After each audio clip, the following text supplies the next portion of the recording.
flagged several breaches of government guidelines at the Houses of Parliament. The findings are contained in a special audit which was tabled in the House of Representatives on Tuesday.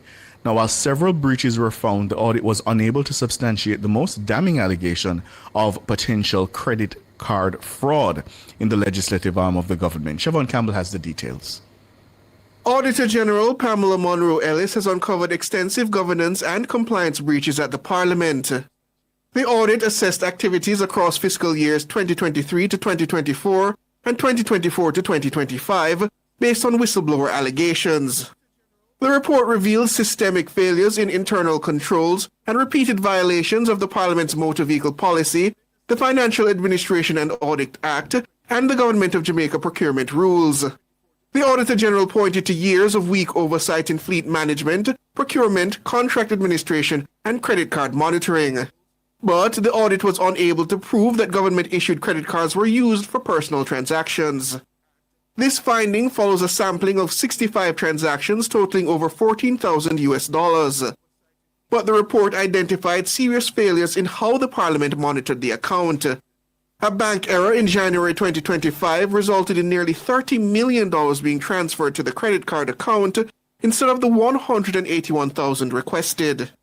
The discrepancy went undetected for 4 months due to the absence of monthly reconciliations and poor monitoring by the credit card administrator.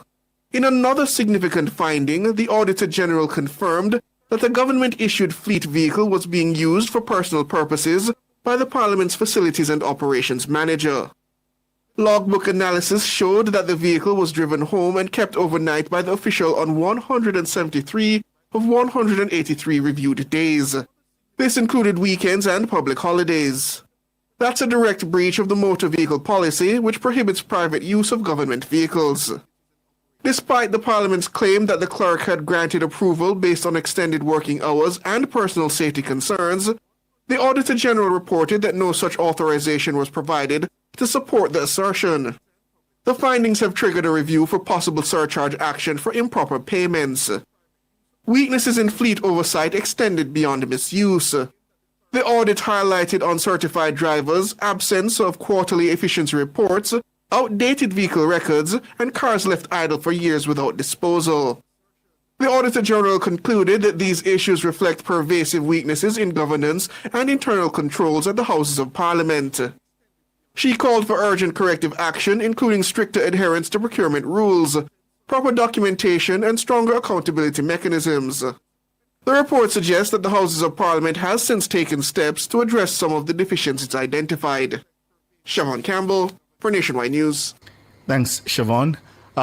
Joining us now for a response, the Speaker of the House of Representatives, the Member of Parliament for East Rural St. Andrew, Juliet Holness. Good afternoon, Mrs. Holness. Good afternoon. Let me start by asking you, what triggered the audit? In my estimation, I am informed, and I told Chris I will take this call, though I got the report yesterday in Parliament and table it as we meet next year. I have not had a chance to fully peruse the report. Mm-hmm. So I'm told a complaint was made by an individual, and the complaints were as follows: 3 critical areas.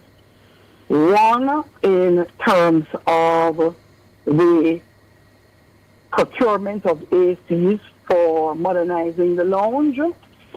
2, an allegation of use of government credit card. That was substantiated, I must say. Mm-hmm. The allegation with the use of the government funded credit card, that was not substantiated, which was a major concern. And last but not least, an allegation in respect of misuse of the assigned motor vehicle by the facilities manager. Those are the 3 concerns raised. For me, I am not surprised that the Parliament would be audited. I expected that to be done and long ago. When I took on the role as Speaker and subsequent to having a new clerk, the approach we took was to take all the previous audit reports and audit findings that the Parliament had, and we went through and realized that several of the breaches that were identified, controls that should have been implemented, corrective actions that should have been taken were not done over an extended period. So you kept seeing reports after report after report with the same point. And so from as early as the time we transitioned into the office and exercise started in the Parliament in going area by area, trying to clean up what we refer to as the back office of the Parliament, trying to strengthen the controls and looking at each area of work to see where we were having issues. Yeah. And so I'm not surprised at this audit and the findings. Mrs. Holness, I want you to help our listeners to understand something, because obviously the Speaker is perhaps the most front-facing officer of the Houses of Parliament. But in terms of the administrative management and oversight, so in a ministry we know that would be the permanent secretary as a chief accounting officer. Explain to our listeners your role vis-a-vis that of the clerk to the Houses. So the clerk is the permanent secretary effectively for the Parliament.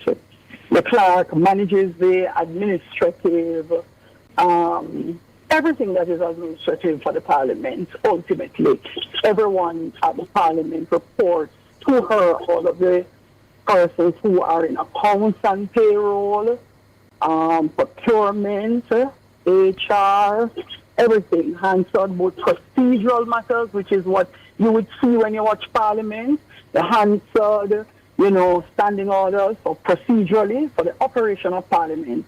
But then there's a whole administrative business arm of Parliament that every single person ultimately reports up to her through their various managers in their various departments. So she is effectively the permanent secretary in the Parliament. It's called the clerk. Yeah. You made mention, Mrs. Holness, that when the new clerk took office, the team gathered previous audits to see where issues were and to make corrective actions. In doing all of that, is there a breakdown in terms of the systems that exist and also the internal audit that should be done? Did you find that as part of the process? Let me answer that question a lot wider. I am sort of cautious, even since the time we started to go through and identify areas of concerns for us. We weren't public with it, but my very first letter to the Ministry of Finance was seeking support from the Ministry of Finance to come in to the Parliament and to assist us with exactly that. We saw some concerns that I had over and looking at these reports and that the new clerk had. And so immediately we decided to put in place an internal audit governance structure that did not depend only on a single internal auditor that the Parliament has. So we have started to look at the structure, the org structure of the Parliament, what it requires to be able to get the job done, the caliber and technical capability of the individuals who are operating in certain positions. And I can say many have left the Parliament since then. New persons have been coming on board, and they are now required to operate in a far more stringent way, recognizing the need that we have for stronger oversight. So the clerk, in discussions with her, independently requested that an internal audit committee be formed from the Ministry of Finance, that we would have that support. And we did that, and that committee was fully made operational somewhere about in July of 2025, and that continues to today. It provides essential internal checks and balances in accordance with the FAA Act. So, again, I know you sound alarmed. We are not quite alarmed because there is so much work that has been done. Had it not been this approach, I shudder to think what our audit report would look like. Yeah. And you are going to see a stronger, far more accountable Parliament.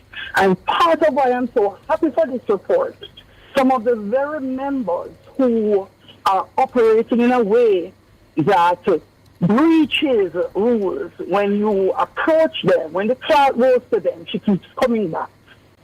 Speaker, I think I probably would be one of the ones most involved in the back office of the Parliament ever, because it has been a challenge with persons feeling that the approach is personal and not understanding that the institution and its controls are paramount and they have to be maintained. Persons are also going to need to prepare for sanctions and actions to be taken against them. So that will be the next step in this process. Hold it there for us, Mrs. Holness. We're up on the break. We're speaking with the Speaker of the House of Representatives, Juliet Holness. The Auditor General flagged several breaches of government policies and at least one law in a special audit report.